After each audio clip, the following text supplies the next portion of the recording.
நேற்று விநாயகர் சதுர்த்திங்க. விநாயகர் சதுர்த்தி அன்னைக்கு விநாயகருக்கு பலவிதமான அலங்காரம் செய்துட்டுருந்தாங்கங்க. சந்தனக்காப்பு அலங்காரம். இப்போ பார்க்குறது செல்வ கணபதி சந்தனக்காப்பு அலங்காரம். விநாயகருக்கு அழகாக அலங்காரம் பண்ணி வச்சுருந்தாங்க. அதாவது பூ மாலை, சாமந்தி பூ மாலை, அப்புறம் அவருக்கு நெய்வேத்தியமாக புளியஞ்சாதம், தயிர் சாதம், தேங்காய் சாதம், சர்க்கரை பொங்கல், சுண்டல், பாயசம், கேசரி போன்றவை வச்சுருந்தாங்க. அதெல்லாம் நெய்வேத்தியமாக வச்சுருந்தாங்க. ரொம்ப அருமையாக இருந்ததுங்க. கோவில் பார்க்குறதுக்கே ஒரு சின்ன கோவில் தான், தெருவோரமாக இருக்கிற கோவில். அந்த கோவில் அழகாக அலங்காரம் பண்ணி வச்சுருந்தாங்க.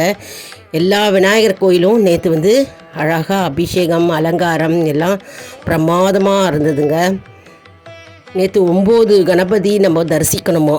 ஆக்சுவலாக நேற்று எதேச்சியாக எங்களுக்கு 9 விநாயகர் கிடைச்சாரு. 9 விநாயகரும் ஒரு கோவிலையும் போய் நாங்கள் தரிசித்தோம். எதேச்சியாக நாங்கள் போனோம். ஒவ்வொரு கோவிலும் 9 விநாயகர் நாங்கள் பார்த்தோம். நல்லா அலங்காரம், அபிஷேகம், அர்ச்சனை அதெல்லாம் நடந்தது. அப்புறம் வான வேடிக்கை நடந்தது. அதுக்கப்புறம் பிரசாதம், கடைசியாக பிரசாதம் விநியோகம் செய்தார்கள். கணபதி ரொம்ப அருமையாக பார்க்குறதுக்கே ரொம்ப அருமையாக இருந்தார். அப்புறம் பார்த்தா அடுத்த இன்னொரு தெருவில் போனால் இன்னொரு கணபதி இருந்தாங்க. அங்கே நிறைய விநாயகரை கொண்டு வச்சுட்டாங்க. எல்லோரும் விநாயகர் சதுர்த்தி முடிஞ்ச உடனே சாயங்காலம் விநாயகர் பெருமானை கொண்டு அந்த இடத்துல வச்சுட்டாங்க. ரொம்ப அருமையாக இருந்தது. நிறைய விதவிதமான விநாயகரை நம்ம இப்போது பார்த்துட்ருக்கோம். இந்த விநாயகர் பார்த்திங்கன்னா கம்பீரமாக பெருசாக இருக்கார். இந்த சின்ன சின்ன விநாயகர்லாம் பக்கத்தில் அழகாக காட்சி அளிக்கிறாரு.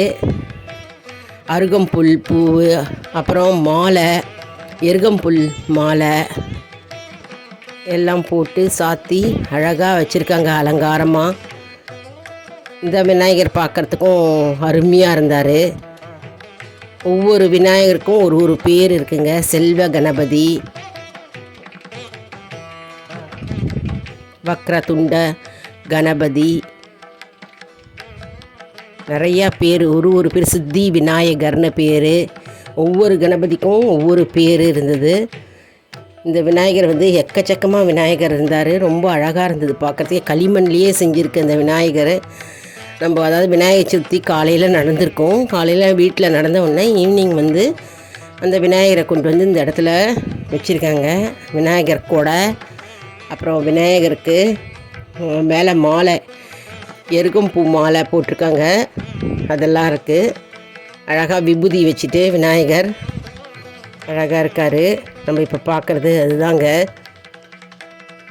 ஒவ்வொரு தெருவுலேயும் ஒவ்வொரு வீட்லேயும் வாசலில் விநாயகர் இருப்பார் இல்லையா, அந்த விநாயகரை எல்லோரும் அலங்காரம் பண்ணி அபிஷேகம் பண்ணி விளக்கேற்றி பூவாலேயே டெக்கரேஷன் அழகாக பண்ணி வச்சுருந்தாங்க. நேற்று ஈவினிங் அப்படியே ஒரு வாக் மாதிரி போயிட்டு நாங்கள் 9 விநாயகர் பார்த்தோம். 9 விநாயகர்னால் ஒரு தெருவுக்கும் இருக்கும் இல்லையா விநாயகர். அந்த விநாயகரும் கவுண்ட் பண்ணி தான் கோவில்லையும் போய் பார்க்கும்போது அந்த விநாயகரும் சேர்த்து நாங்கள் கவுண்ட் பண்ணும்பொழுது 9 விநாயகர் கிடைச்சாரு.